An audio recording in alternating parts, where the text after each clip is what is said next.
Syed Patrick Byrne. Ladies and gentlemen, CEO of Overstock.com, Dr. Patrick Byrne.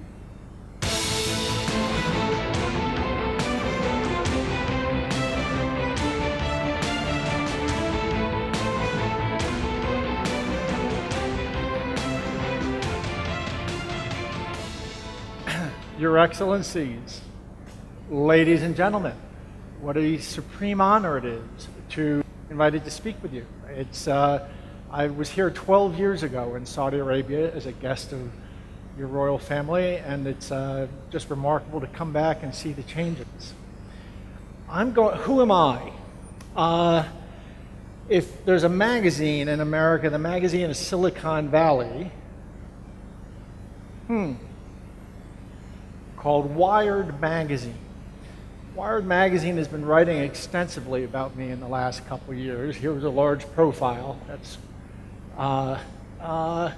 calls me the Bitcoin Messiah and the scourge of Wall Street. Now, I'm the Messiah of nothing, and I'll be talking about Bitcoin. I'm not even really big on Bitcoin. Scourge of Wall Street means the enemy of Wall Street. We say that Genghis Khan was the scourge of Europe. And actually, the Crusaders said that Saladin was the scourge of Europe. It just means the great enemy. So I'm perceived as the great enemy of Wall Street in the United States. I'll be explaining how that came about. First, just a little bit, I used to be a professor, just a little bit of economic thought. I divide economic thought into like interventionist schools, people who think the government needs to run the economy, and those tend to be either Keynesian or like John Maynard Keynes or monetarist, Milton Friedman. There's a different school of thought that's non-interventionist.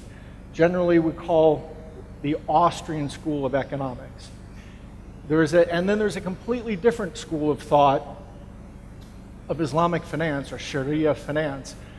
I believe, I'm an Austrian economist by background, and I believe there are some very deep connections between my area of economics and Islamic finance. And the reasons for that are going to also become apparent here. There's an innovation that has come about in the last few years called Bitcoin. Now, if you read about Bitcoin, Bitcoin's not the main event. The main event is the technology that's underlying Bitcoin is called the blockchain. And it's this, I've been in the internet for 16 years. I've built a $2 billion profitable e-commerce company in America. I can tell you that this innovation is going to be bigger than the internet. It's going to be bigger than the internet and quicker. What this does to the world in the next 5 years. So the important word to remember from this talk is the blockchain. You can apply the blockchain to money, and you get a new form of money that people call Bitcoin, when there's other kinds of coins.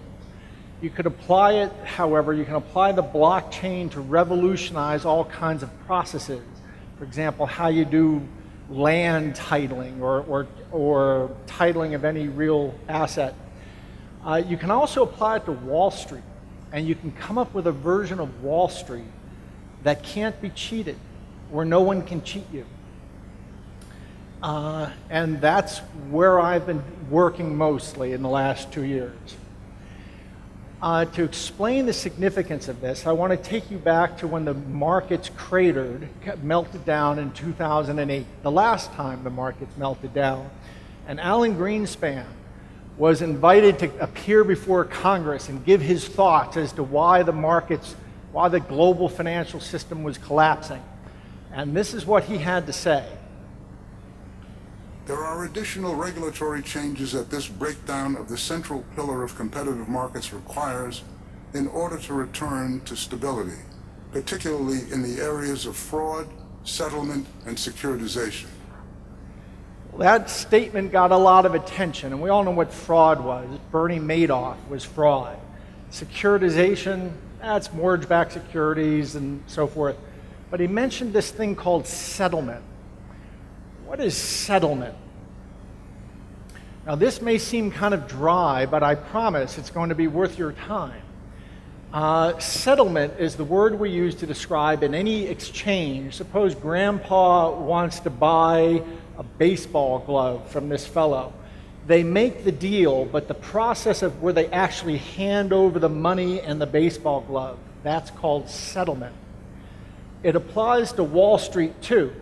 So when grandpa wants to buy some stock from a hedge fund, they make the deal at NASDAQ or New York Stock Exchange. But the process by which the money and the stock change hands, that's called settlement on Wall Street. Of course, we don't have grandpas talking directly to hedge funds. They each are represented by broker-dealers, Goldman Sachs, for example, Lehman Brothers. And the money and stock, you can think of it as changing hands between them. But in reality, it's slightly more complicated. In the late 1960s, when I was a young man, my father took me down to Wall Street. And he wanted me to see Wall Street. But all I focused on were there were these men on bicycles. This is 1969. There were men on bicycles riding around with sacks of stock certificates. And this is how Wall Street worked in 1969. That there were all these men on bicycles running around among the different brokers, delivering sacks of stock and people clipping and moving. That's how Wall Street worked. Well, in the late 1960s, the volume on Wall Street quadrupled. It got so big that the fellows on bicycles couldn't keep up anymore, and all traffic jammed, and Wall Street came to a halt. In fact, only the old-timers even remember this, but in 1971, Wall Street was only open 4 days a week. It was closed Wednesday, and even the days it was just open a few hours a day, because they needed time to get the guys on bicycles back, to give them time to catch up. And the US government, the SEC, called everyone together and said, we have to have a system to fix this. And what they created was a system called central counterparty clearing. And that was, they said, let's have one organization that all the broker-dealers are tied into, and we'll just have money and stock change hands through them. But they made it a bit more complicated. They said, let's have that central counterparty itself have a vault. Now, I'd like to please raise your hand if you own any stock in any American company. Could you raise? Great. We have some hands up. Good. All of us with our hands up are incorrect. We own no stock legally. No one owns any stock in America. Legally, all the stock in American corporations are owned by a company you've never heard of called CD & Company. I used to work on Wall Street. There's a saying on Wall Street, 3 things you never mention on Wall Street: religion, politics, and CD & Company. It's a huge secret. Legally, all the stock of all the American corporations are owned by a corporation you've never heard of. And it generates, it may as well be like Polaroid photos of the stock, but metaphorically. It's electronic representations of stock are generated. Now, I'm not talking about that CD just houses the stock. Legally, all the stock is owned by a corporation no one's ever heard of, and it's a big secret. But if you read carefully through the legal brokerage statement, you'll find out nobody owns any stock. All the ownership is owned by this corporation. There are these representations of that are put into the system, money's in the system, and that changes hands. And there's actually about 100 broker-dealers who are wired directly, it's like plumbing, and they are connected right into that central counterparty clearing. And even the truth is there's another 3,000 brokers who are wired into them. And as you think you're trading stock, buying and selling stock in the American stock market, by the way, all this, what's really going on is all that's being traded are representations of representations of representations of ownership that's actually in a company that no one wants anyone to know about. It's the craziest system. By the way, most of the world adopted this model. It's called central counterparty clearing with immobilization. Now, why I said my version of economics is kind of, I see some similarities between it and Islamic finance, is we in the West, we understand that Islamic finance has prohibitions against riba, the interest, but there's another aspect that's always intrigued me. And I've spent a lot of my life over here as a guest of the Husseini family of Lebanon, and they have brought me around the Gulf and the Middle East for 30 or 40 times in my life.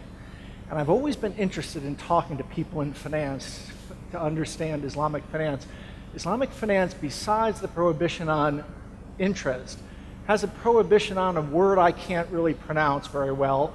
It's called gharar, something like that. It means, the translations in English are very vague and it's always described as very difficult to translate. But what it is risk. They say it's risk or derivative or ownership, but where there's not really a thing to be owned. I tend to think of it as just mischief. Islamic finance is correct to say that you must not have a financial system which has mischief, allows people to expropriate value that isn't theirs or trick people into what's owned and isn't owned. I look at this system and I see this as a system filled with gharar, mischief. There are so many opportunities for cheating in this system. So, what happened in 2008 was partly this system froze, and people didn't know who they could trade with. Let's go back. Let's consider an alternative version. Go back to the man who wants to buy a baseball glove. Imagine we had just a ledger. Imagine we had a ledger like my granddad running a hardware store, or that, just a double entry bookkeeping ledger, a book, which we always say that was invented by the Italians about 1300 AD, but those of us who know history a bit better know that the Italians got it from the Muslim world. The world of Islam actually innovated or created the world of double entry bookkeeping. Imagine we had a ledger, and the ledger it's a new type of technology. It's like a book, only it's online, it's on computers. It's cryptographically protected, meaning it can't be cheated. Cryptography is, you know what cryptography is. And it's public and transparent, and no one could cheat it. And it was just one massive ledger available to the world. And Grandpa has some money. And when he goes to buy the baseball glove, all that's being done is, instead of having a banking system with all the fees and everything, you were just erasing a coin out of Grandpa's account and putting it in the other man's account as you move the baseball glove. Well, imagine that system now applied to Wall Street, where suppose we're back to talking about a man buying stock, and they each have accounts in this ledger where there's money and stock, and this other man's stock and money, and the act of transacting in Wall Street, buying some stock, was reduced to you were wiping a coin away from here, adding it there, wiping a share of stock out and adding it there. You could imagine how that would work, or that it would work. Well, I suggest that this whole system that is filled with mischief can be replaced by such a ledger. And I said this 2 years ago, and I got a lot of, Wall Street thought I was crazy. About 6 months ago, the head of JP Morgan, good man, Jamie Dimon, happened to know him, came out and said, this is going to eat, his expression was, Silicon Valley is going to eat Wall Street's lunch. Meaning they're going to destroy Wall Street with this technology. And in the last 4 or 5 months, suddenly every bank on Wall Street is realizing This may be the biggest innovation in 600 years. And there are actually articles and stuff saying this is the biggest thing to hit finance in 600 years. It's just about 6 months old as far as the world understands, as far as it being public.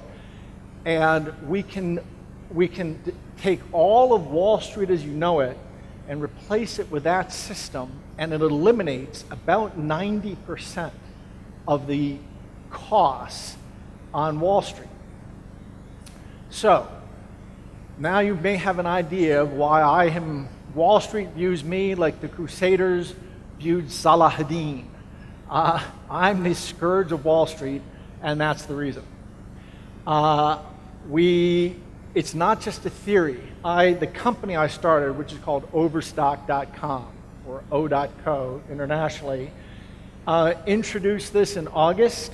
We, just as a test, we introduced a bond, and we sold it to a $5 million bond. We sold to a hedge fund called First New York, very far-sighted guys, and where the bond was just done through this system and not through any of Wall Street as we know it. So we proved the concept, and we've taken this subsidiary called T0, and we launched it a few months ago in our normally quiet way on NASDAQ. We took over NASDAQ for an afternoon and launched this and explained it to the world. Since then, it has gotten an enormous amount of attention. And like I say, just this week, I see articles saying this is the biggest thing in our lifetime in finance. There's all these people on Wall Street who in the last 3 or 4 months have gotten this is the biggest thing in their lifetime, and some people are saying it's the biggest thing in 600 years in finance. And I believe I've been in the internet for 16 years. Unlike Al Gore, who likes to claim he invented the internet, I didn't invent it, but I was there from pretty close to the start. Everyone involved in this understands this is going to be bigger than the internet itself. And that's not me saying it. You can look that up in the news. Just in the last few months, everyone's getting that joke. So now you really understand why I'm the scourge of Wall Street. Love to take any questions in the remaining 3 minutes. Sir. Your Excellency. Oh, sorry, I think we need a... If you would like to say the question to me, I will repeat it to the audience.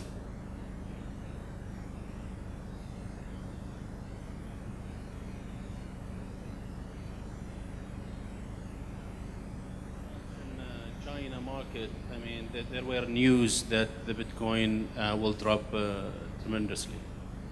Yes, there was a big spike in Bitcoin and then it has dropped. The truth is, I don't have any opinion on Bitcoin. Bitcoin itself is not the main event to me. Bitcoin is the hors d'oeuvre. The main event is the technology that makes Bitcoin possible, is this underlying technology called the blockchain. And that is what's going to change everything. Because you can, so I don't really care about Bitcoin. I don't know if it goes up, down, side. The technology that made Bitcoin possible, we can apply to Wall Street and change the face of Wall Street. Sir. Thank you. My name is Ibrahim Al-Turki. I am from the International Studies Center here in Riyadh, Saudi Arabia. Your idea is really very, very impressive. And from now on, I will start reading about it because I didn't fully comprehend it. But I would like to know what is the relationship between this, your big idea, and Islamic economics. First of all, you said that interest is prohibited. But if you took, a standard, Islamic economics contract, and you would take it to the city or to New York, and everybody would say to you, oh, this is interest and this is principal. So there is interest, but we don't call it interest. We went around it, which is a way to innovate, but very limited. Secondly, the countries that have practiced Islamic economics, mainly Sudan, Iran, and Pakistan, have performed very poorly. in many, many aspects of economics. Poverty, economic growth, employment, all these aspects. So my feeling is that you are trying to maybe to connect your idea to Islamic economics in a way that is not clear to me. That's a very fair question. Yes. That's a very fair question. Well, Islamic finance has the prohibition against interest, and that is not where I'm coming from. And I have in Austrian economics, interest is very important. So I'm not against interest. But besides that, my understanding of Islamic finance, and I've asked many people to explain, and I read, there's another, in English, I read, and there's another aspect of Islamic finance, Sharia finance, that people have had a great deal of trouble explaining to me. And it's the prohibition not against interest, which I do not agree with, but it's the prohibition against, and I'm sure I'm mispronouncing this, gharar. Gharar. And shukran, sorry. And I understand by gharar that it is a prohibition against, well, it's risk or derivative risk, or also selling that which does not exist. And in the global financial system as we understand it, there is a huge difference between that which exists and that which is being sold, bought and sold. And I think it creates a lot of opportunities for problems. And I think that the suspicion that people have of the Western financial system, I think it is a great big bubble. I don't believe anything that we're being told. I think 2008 was the hors d'oeuvre. I think what is about to come is much more significant than 2008. They've just been pumping up a bubble, and now they can't pump up the bubble anymore. The air is rushing out. So, but a system that is based on real ownership, one-to-one ownership, without all that craziness, is a much more stable system. And in that very deep philosophical way, I think that a blockchain-based system, it will actually be much more stable than the magic money tree Keynesian system that has taken over the global financial system. I'm being told, do I have time for one more, you say? Or no, I have to go off. It's such an honor to speak with you. Thank you very much.